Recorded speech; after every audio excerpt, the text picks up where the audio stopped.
Hey everybody, it's Brooke with the Buttered Home. Welcome to my messy kitchen. Today we have a delicious recipe for you. It is our bacon and broccoli mac and cheese with chicken. So stay tuned, you won't want to miss this one.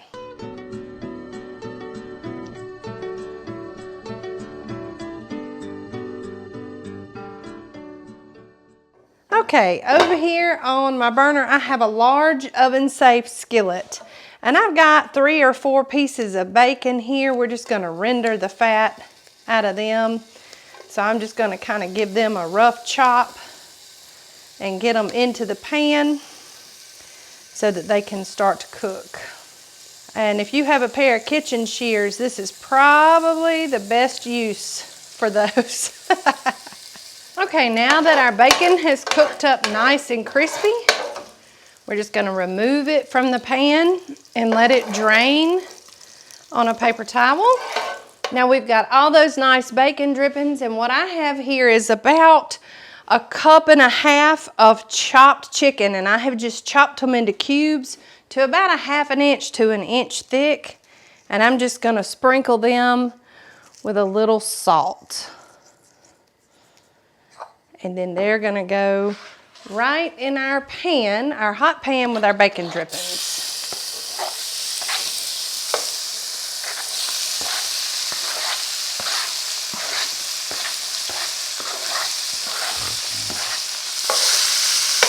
Okay, we're just going to continue to stir that chicken and let it brown for probably 3 to 5 minutes. And because we cut it into small cubes, it really should not take long.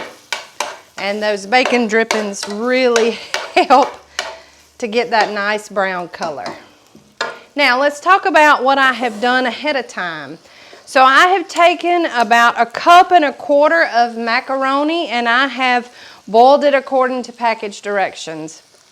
And then I took about 3 cups of broccoli and chopped it up.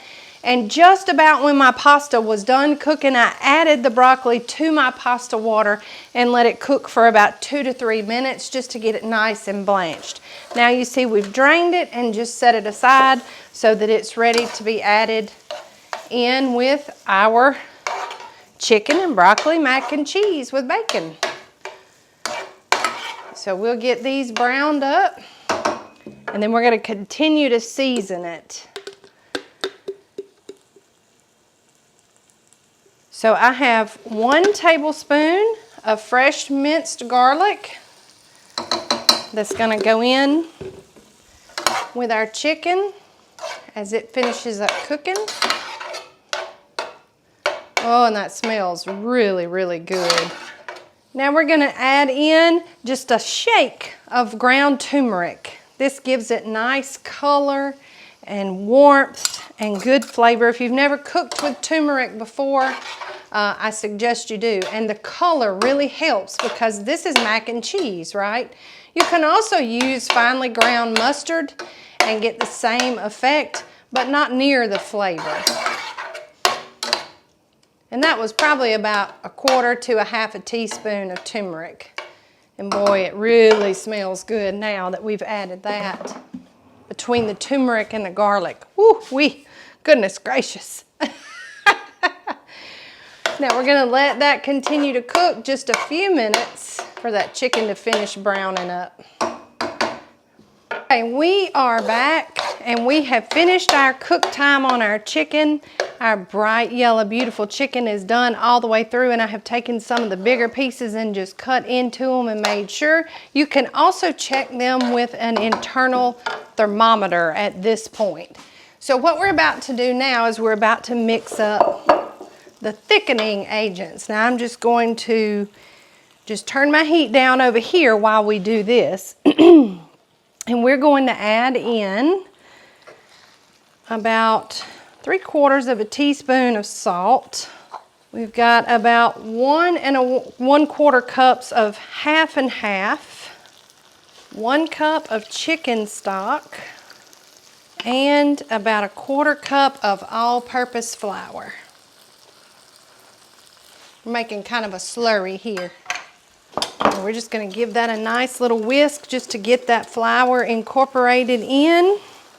All right, now that we have our flour incorporated, and if it has some lumps, don't worry too much about it.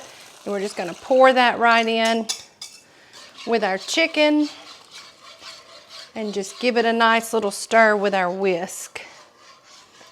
Then we're gonna cook this over about medium heat, just until it starts to thicken, which shouldn't take long, using half and half and the flour. Okay, so we have allowed this to simmer for just a few minutes and it started to thicken up.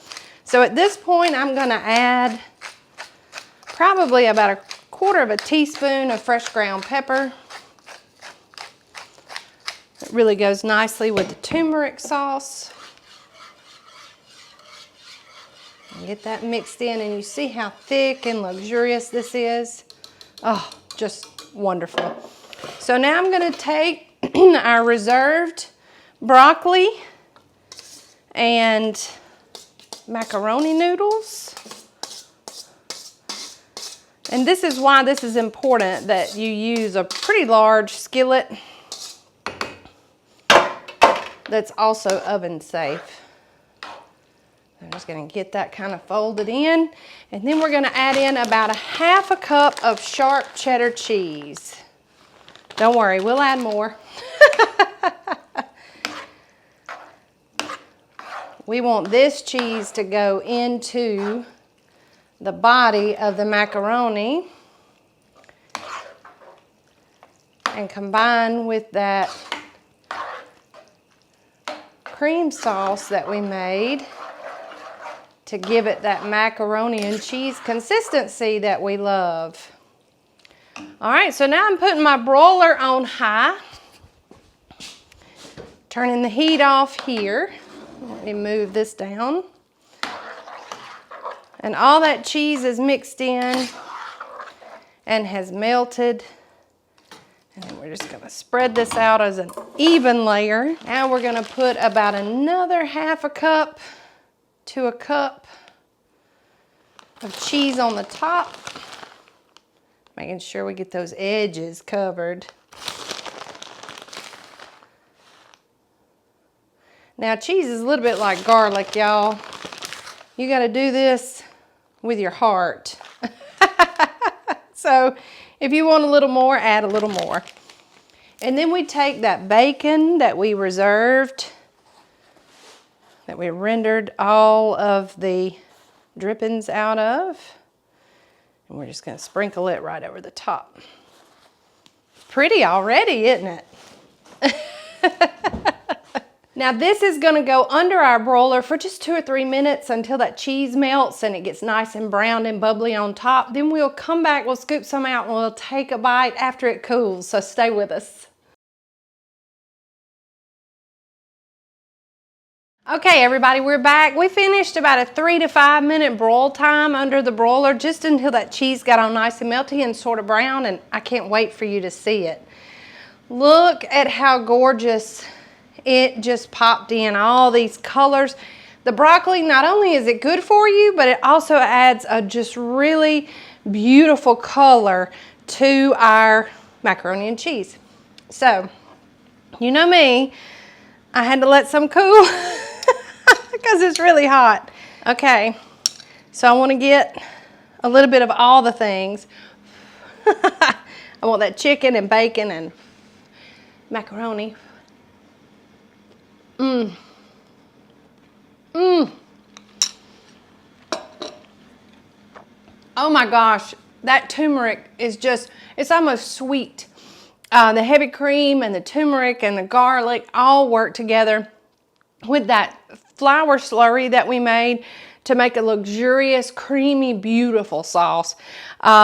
Macaroni and cheese has never looked so good, right?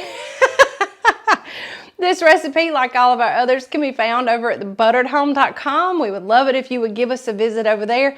We work real hard to bring you free recipes that you can feel good about serving your family with, made with wholesome, good ingredients, and we show you that how this is just as easy to make, and it's homemade, right? This is also a great dish to have during this busy time of year on a weeknight. I mean, it's one pan. Other than what we cooked our pasta in, we did everything else right here. So for busy people, this is a great weeknight option, but it's also elegant enough that you could serve it to your family and friends, or I think it could find a good place on your holiday table too. You know, shake things up just a little bit. Nonetheless, we hope you give us a visit and get your free copy of this recipe. If you want all of our videos in one convenient place, head over to YouTube, search for The Butter at Home, and when you find us, hit that subscribe button and ding the bell so that you can be notified when we drop new videos like this one. Also, make sure you're following us on all of our social channels. We have a really good time and we want you to be a part of our Buttered Home family. We give tips, tricks, we go live, all sorts of fun things that we would love for you to be a part of on all of our social channels. Woo! Big D's ready for this. I just saw him walk by. He's giving me the old eyeball. So let me go and serve this up for him. And from all of us here at the Buttered Home to your home, we sure love y'all. Bye.